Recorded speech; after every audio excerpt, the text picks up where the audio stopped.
Estou fazendo meu primeiro leite de soja. Comprei esses grãos de soja orgânicos na feira, na faculdade onde minhas filhas estudam.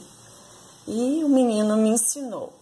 Seguinte, deixei de molho de um dia para o outro, escorri a água e peguei uma xícara desse grão de soja e coloquei 4 xícaras de água fervida em um liquidificador e bati bem. E depois eu coei com esse coador que eu comprei no 99, mas não custou 99, custou um pouquinho mais.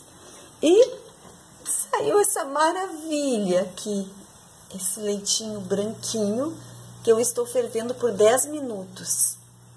E depois que eu coei, sobrou essa pastinha aqui que, num segundo momento, eu vou aprender o que fazer com ela.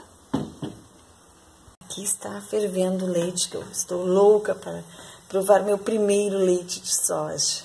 Com esses grãos, porque depois que tu bota de molho, ele dobra de tamanho.